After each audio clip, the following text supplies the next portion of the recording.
রবিবার ছুটির দিনে আজকে আমি একটা মাটনের রেসিপি করে দেখাবো। এরকম একটা রেসিপি হলে আর কিছুই লাগে না। তো আমি খুব সহজ পদ্ধতিতে করব মাংসটা।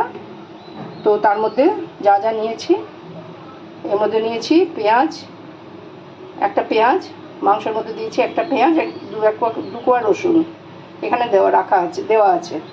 এখানে আছে আমার আলু, সেদ্ধ করে রাখা আলু, এখানে দুটো পেঁয়াজ কুচিয়ে রাখা মাঝারি সাইজের, আর আছে টক দই, আর দেব এখানে একটা পেস্ট করে রেখেছি, এটা হচ্ছে তেজপাতা, কাঁচা লঙ্কা, 2-3টে শুকনো লঙ্কা, আর কয়েকটা গোলমরিচ, আর আদা রসুন, এই দিয়ে এটা একটা পেস্ট করে রেখেছি। আর আমি এর মধ্যে দেব হলুদ আর একটু কাশ্মীরি মির্চ পরে। আর মাটনটা আমি আগে সেদ্ধ করে নেব। তো আমি এখানে জল চাপিয়ে দিয়েছি অলরেডি। এর মধ্যে এই পেঁয়াজ আর 2 কোয়া রসুন, একটা পেঁয়াজ সমেত এই চিকেনটা আমি মাটনটা আমি দিয়ে দেবো জলে, দিয়ে আমি এটাকে সেদ্ধ করে নেব।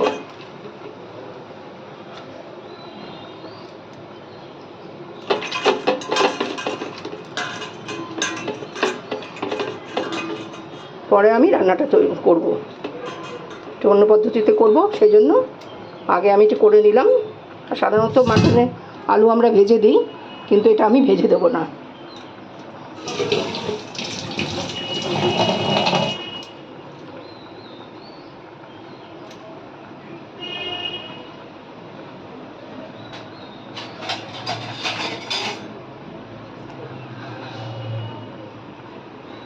পরে আমি একটু পাতিলেবুও দেব,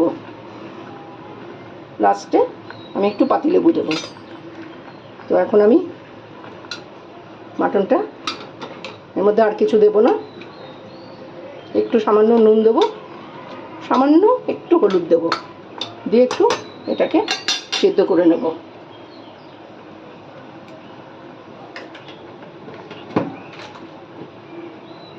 খুব সামান্য হলুদ দিলাম,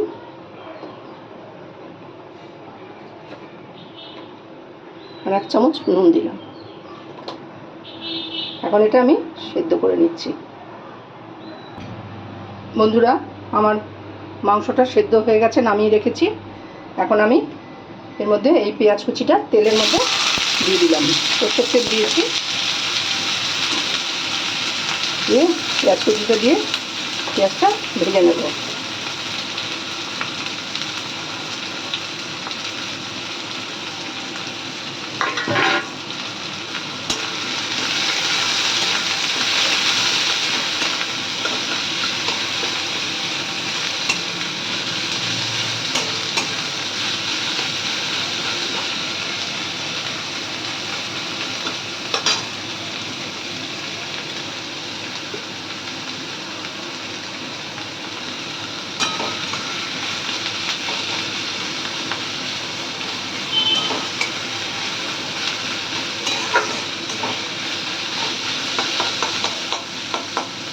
আচ্ছা, এই পেঁয়াজ ভাজার মধ্যে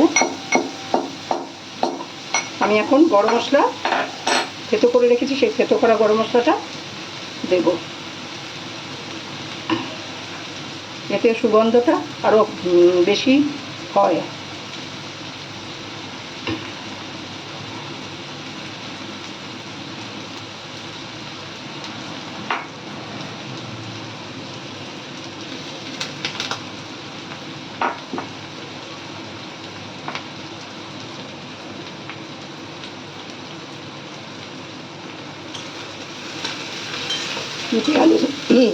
পেঁয়াজের সাথে গরম মশলাটা ভাজা হবে।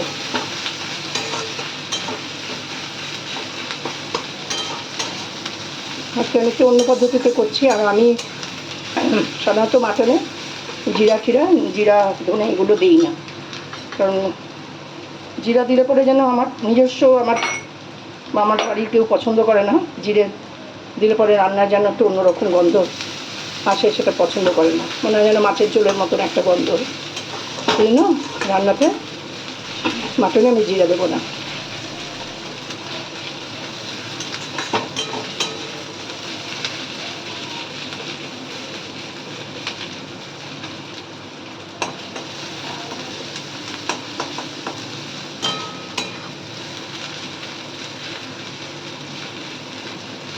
পেঁয়াজটা লালচে হয়ে গেছে।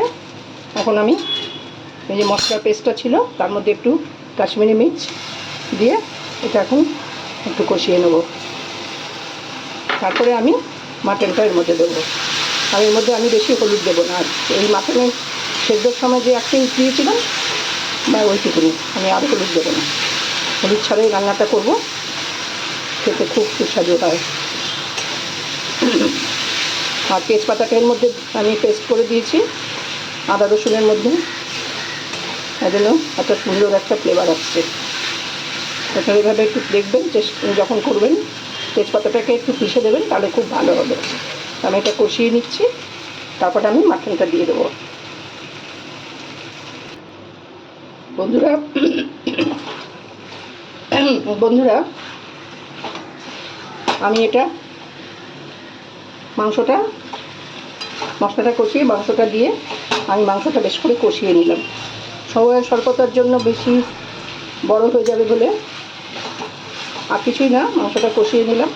এখন এর মধ্যে যে সেদ্ধ করা আলুটা আমি একটু নুন মেখে রেখেছিলাম সেদ্ধর পরে, তাতে নুনটা ভেতরে যায়, এটা আমি দিয়ে দিলাম। আমার আলুটা ভাজবো না, সেদ্ধ আলুটাই এর স্বাদ অন্যরকম লাগবে। ভিজে করাটা একরকম স্বাদ, আর এই সেদ্ধ আলু দেওয়া আরও ছোটো ছোটো আলু হলে খুব ভালো হয়, যে আলুর দমের মতন। সে আলুটা আমার ঘরে ছিল না বলে আমি দিতে পারলাম না। তো এখন আমি এটা নাড়াচাড়া করে গরম জলটা, আমার যে ঝোলটা আছে সেদ্ধ করা মাটনের যে স্টকটা, সেটা আমি এর মধ্যে ঢেলে দিলাম। এটাই, আর আমি আলাদা কোনো ঝোল দেবো না।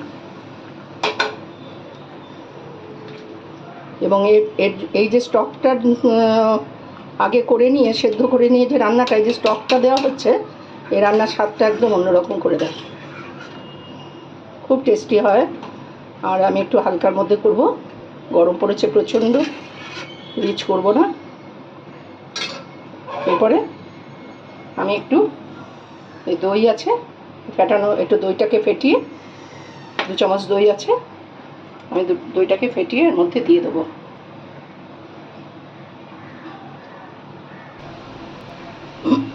বন্ধুরা আমার মাংসটা হয়ে গিয়েছে প্রায়। এখন আমি একটু টক দই, গ্যাসটা কমিয়ে ফেটানো টক দই আমি দিয়ে দিলাম, 2 বড় চামচ টক দই দিলাম। আর কিছু কাঁচা লঙ্কা, কয়েকটা গোটা কাঁচা লঙ্কা একটু ভেঙে ভেঙে দিয়ে দিলাম, এই গন্ধটা খুব ভালো আসবে। আর দেবো 8খানা পাতিলেবু, এই রসটা দিয়ে দিলাম, খুব টেস্টি হয় মাংসটা।